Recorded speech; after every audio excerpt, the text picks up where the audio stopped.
Study IQ IAS, अब तैयारी हुई अफोर्डेबल। नमस्ते। कुछ ही घंटे पहले आर्मीनिया और अजरबैजान के बीच में लड़ाई शुरू हो चुकी है। अजरबैजान ने मिलिट्री ऑफेंसिव शुरू कर दिया है against Armenia over the Nagorno Karabakh area.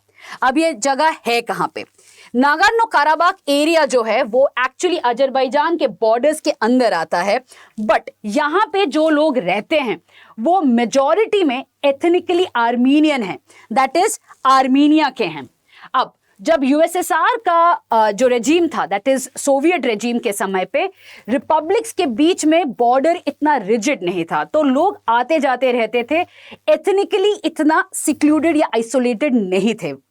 अब क्या होता है, जब यूएसएसआर कोलैप्स कर जाता है तो रिपब्लिक्स के बीच में जो बॉर्डर्स होती हैं वो फॉर्मलाइज होता है।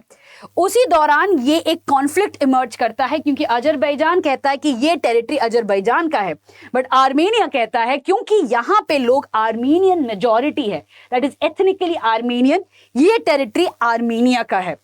लेट 1980s और अर्ली 1990s में दोनों कंट्रीज में बहुत बड़ा एक वॉर होता है, जिसको रोकने के लिए रशिया खुद इंटरवीन करता है और CSTO that is collective security treaty organization के अंडर पे आर्मीनिया को सपोर्ट करता है, पर अजरबैजान को भी एक डायलॉग के थ्रू में ये बताया जाता है कि दोनों को वॉर नहीं करना चाहिए, रादर नागोर्नो काराबाख इशू को डायलॉग के थ्रू पे सॉल्व करना चाहिए। बट दोनों के बीच में ये इशू चलता ही रहता है। लास्ट वॉर 2020 में हुआ था, जहां पे कहा जाता है कि more than thousands of people were killed during the military offensive led by Azerbaijan. अब अजरबैजान का ये कहना है कि ये जो एरिया है नागोर्नो काराबाख एरिया, यहाँ पे एक इलीगल रेजीम चलता है जिसको फंडिंग और मिलिट्री सप्लाईज दी जाती है फ्रॉम आर्मेनिया। ये एक सेशनिस्ट मूवमेंट बने जा रहा है और अजरबैजान कह रहा है कि this is one of the principal causes of instability inside Azerbaijan, जो अजरबैजान किसी हालत में नहीं होने देगा। दिसंबर 2022 में ये जो एक छोटा सा कॉरिडोर है, लाचिन कॉरिडोर कहते हैं, ये नागोर्नो काराबाख एरिया को कनेक्ट करता है आर्मेनिया के साथ। ये जो कॉरिडोर है दिसंबर 2022 में अजरबैजान ने ब्लॉक कर दिया और वहां पे मिलिट्री फोर्सेस को डिप्लॉय किया गया। तो इससे क्या हुआ कि ये एरिया कंप्लीटली कट ऑफ हो गया आर्मेनिया से।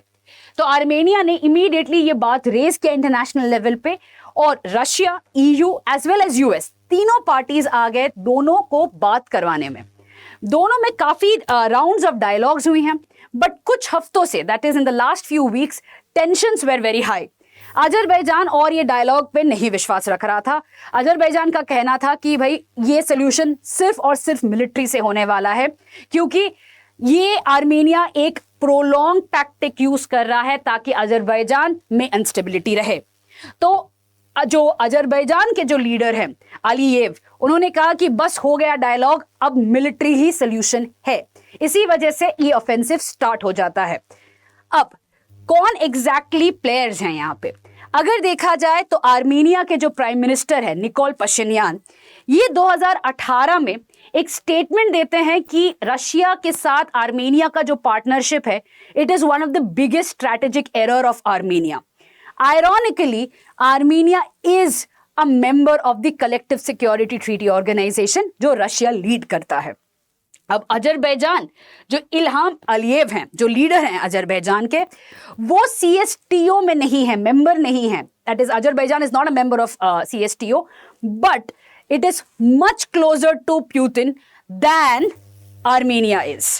सो अगर देखा जाए, पुतिन यहाँ पे अजरबैजान को सपोर्ट कर रहा है, आर्मेनिया को नहीं कर रहा है, और आर्मेनिया को ये क्लियरली दिख रहा है कि रशिया अगर यहाँ पे इंटरफेयर करेगा तो अजरबैजान के साइड से करेगा। इसी वजह से आर्मेनिया जाता है US के सपोर्ट के लिए। आज के दिन US ओपनली नहीं बट एक टैसिट अप्रूवल रखता है फॉर द आर्मेनियन कॉज। उसके अलावा अगर हम बात करते हैं कि और कौन कौन मेंबर्स हैं, but before I go into that, want to draw your attention to prelims to interview batch। ये सितंबर इवनिंग बैच है जो स्टार्ट होता है 22 सितंबर से। अगर आप कोड यूज करते हैं DWLIVE, इमीडिएटली जो कोर्स कॉस्ट है 70,000 रुपीज, आपको इमीडिएट डिस्काउंट के बाद 29,999 रुपीज में मिलेगा। आते हैं और कौन कौन मेंबर्स हैं।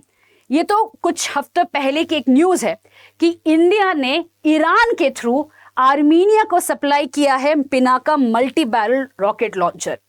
और ये भी खबर है कि पाकिस्तान ने अजरबैजान को सपोर्ट किया है गजब पाकिस्तान मेड KRL 122 गजब 122 millimetre multiple rocket launcher system.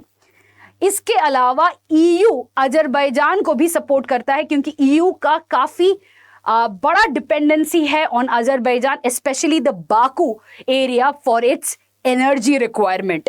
Caspian Sea में गैस रिजर्व्स बहुत सारा है, तो अजरबैजान बाकू से यूरोप को काफी गैस इंपोर्ट करता है।